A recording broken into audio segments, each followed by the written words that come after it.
नमस्कार दोस्तों, हमारे YouTube चैनल पूजा पाठ कथा कहानी में आपका स्वागत है। आज हम लोग इस वीडियो में फागुन कृष्ण गणेश चतुर्थी व्रत कथा को सुनेंगे। आप हमारे चैनल के साथ यूं ही बने रहिए। अगर आप हमारे चैनल पर नए हैं तो हमारे चैनल को सब्सक्राइब कर लीजिए, बेल आइकॉन भी दबा दीजिए ताकि हम जो भी वीडियो डालें वह आप तक पहुंच सके। तो आइए शुरू करते हैं फागुन कृष्ण गणेश चतुर्थी व्रत कथा। विष्णु शर्मा नामक ब्राह्मण की कथा है। पार्वती जी पूछती हैं कि हे गजानन, फागुन कृष्ण चतुर्थी को गणेश जी की पूजा कैसे करनी चाहिए? इस महीने में किस नाम से पूजन होता है और आहार में क्या ग्रहण करना चाहिए? गणेश जी ने कहा, हे माता, फागुन चतुर्थी को हेरंब नाम से गणेश जी की पूजा करनी चाहिए। पूजा का विधान पूर्वोक्त रूप से है। इस दिन खीर में कनेर का फूल मिलाकर गुल बांस की लकड़ी से हवन करना चाहिए। विद्वानों का मत है कि आहार में घी और चीनी लें। इससे संबंधित एक पूर्वकालीन इतिहास सुनाता हूँ। युधिष्ठिर के प्रश्न के उत्तर में जैसा श्री कृष्ण जी ने कहा था उसे मैं सुनाता हूँ। श्री कृष्ण जी ने कहा, प्राचीन काल में युवनासुर नामक एक राजा हुए थे। वे धर्मात्मा, उदार, दाता, देवताओं के एवं ब्राह्मणों के पूजक थे। उस राजा के राज्य में विष्णु शर्मा नाम का एक तपस्वी ब्राह्मण रहते थे। वे देव देवत्व एवं धर्मशास्त्रज्ञ थे। उनके 7 पुत्र थे जो सभी धन्य धान से समृद्ध थे, परंतु पारस्परिक कलह के कारण सब अलग होकर रहने लगे। विष्णु शर्मा के प्रत्येक पुत्रों के घर में क्रमशः एक एक दिन भोजन करते थे। बहुत दिन बीतने के बाद वे बूढ़े होकर कमजोर हो गए। वृद्ध होने के कारण उनकी सभी बहुएं अनादर करने लगी। वे तिरस्कृत होकर रोते रहते थे। एक समय की बात है कि विष्णु शर्मा गणेश चतुर्थी व्रत रहकर अपनी बड़ी बहू के घर गए। उस ब्राह्मण ने कहा कि हे बहू रानी, आज मैं गणेश जी का व्रत हूँ, तुम पूजन सामग्री जुटा दो। गणेश जी की प्रसन्न होकर प्रचुर धन देंगे। अपने ससुर की बात सुनकर बहू कर्कश स्वर में बोली, हे दादाजी, मुझे घर के कामों से ही फुर्सत नहीं है, फिर इन झमेलों में पड़ने का कहाँ समय है। हे ससुर जी, आप हमेशा ही कोई न कोई नाटक रचते हैं। आज गणेश जी का बहाना लेकर आ पहुँचे। मैं गणेश व्रत नहीं जानती हूँ और न तो गणेश जी को ही जानती हूँ।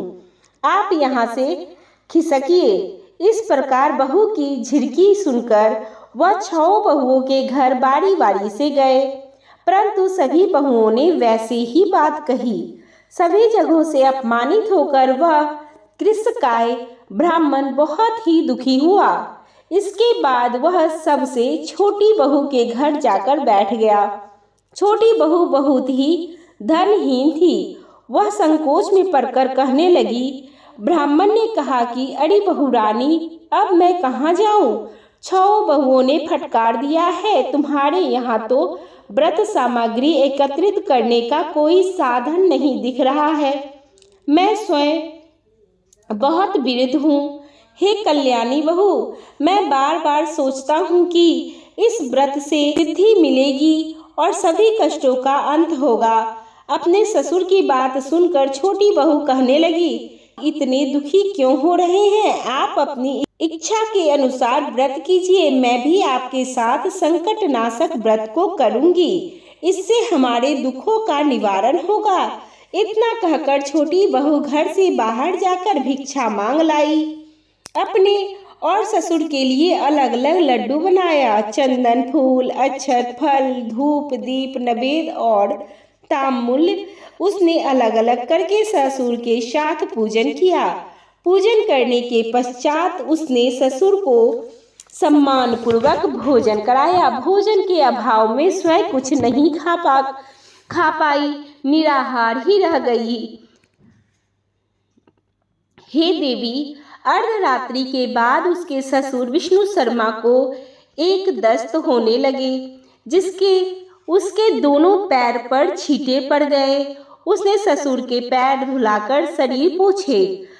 वह शोक करने लगी कि मुझ हतभागिनी के कारण आपकी ऐसी दशा क्यों हुई। हे पिताश्री, रात को अब मैं कहाँ जाऊं? मुझे आप कोई उपाय बताइए। रात भर विलाप करते रहने के कारण अनजाने में उसका जागरण भी हो गया। और फिर सुबह हुई। छोटी बहू क्या देखती है कि उसके घर में हीरा मोती मणियों का ढेर पड़ा है, जिससे घर प्रकाशित हो रहा है। अब उसने ससुर का एक दस्त भी बंद हो चुका था। आश्चर्य में पड़कर बहू अपने ससुर से पूछने लगी, यह क्या बात है? यह संपत्ति किसकी है? अरे इतना मणि मूंगा आदि मेरे घर कहाँ से आ गए? हे पिताश्री, क्या कोई हम लोगों को चोरी में फंसाने के उद्देश्य से तो यह घर में नहीं डाल गया है? बहू की बात सुनकर ब्राह्मण कहने लगा कि हे कल्याणी, यह सब तुम्हारी श्रद्धा का फल है। तुम्हारी भक्ति से गणेश जी तुम पर प्रसन्न हो गए हैं। इस व्रत के प्रभाव से ही गणेश जी ने तुम्हें इतनी संपत्ति दी है। बहू कहने लगी कि हे पिताश्री, आप धन्य हैं, गणेश जी धन्य हैं। आपकी कृपा से ही गणेश जी प्रसन्न हुए हैं। मेरी दरिद्रता दूर हुई, घर में अतुल संपत्ति आई और आपकी कृपा से मैं भी धन्य हुई। इस प्रकार वह ससुर से बारंबार कहने लगी। अब छोटी बहू के घर में अपार संपत्ति देखकर अन्य सभी बहुओं के क्रोध की सीमा न रही। उन्होंने कहा कि बूढ़े ने अपने संपूर्ण संचित धन को दे डाला। बहू के पारस्परिक कलह को देखकर विष्णु शर्मा डर कर कहने लगे कि इसमें मेरा कोई दोष नहीं है। केवल इस व्रत के प्रभाव से गणेश जी ने प्रसन्न होकर छोटी बहू को दिया है। गणेश जी ने कुबेर जैसी संपत्ति प्रदान की है। हे बहुओं, मैंने पहले तुम्हारे घर आकर व्रत अनुष्ठान का अनुरोध किया था, परंतु तुम लोगों ने मुझे धुतकार दिया।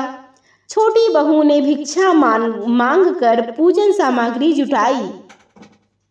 इसके करने से गणेश जी ने प्रसन्न होकर संपत्ति प्रदान की है। गणेश जी कहते हैं कि हे गिरजा कुमारी, उस ब्राह्मण के 6 पुत्र दरिद्र, रोगी और दुखी हो गए। केवल छोटा पुत्र ही इंद्र के समान भाग्यशाली बन बैठा।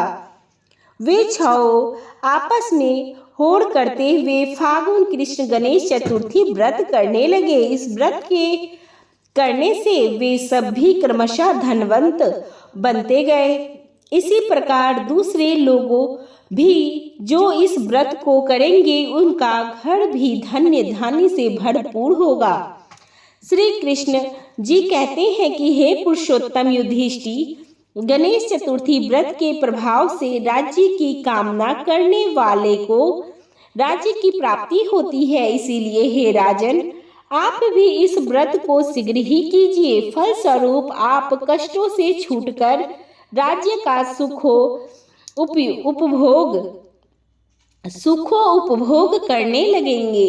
श्री कृष्ण जी के मुख से इस कथन को सुनकर युधिष्ठिर बहुत प्रसन्न हुए और व्रत करके गणेश जी की कृपा से अखंड राज्य के अधिकारी हुए। इसी प्रकार फागुन कृष्ण गणेश चतुर्थी व्रत कथा यहीं पर समाप्त होती है।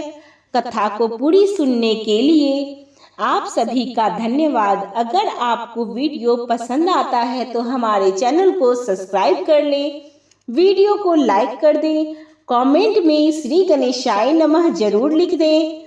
अभी तक हमारे साथ बने रहने के लिए धन्यवाद।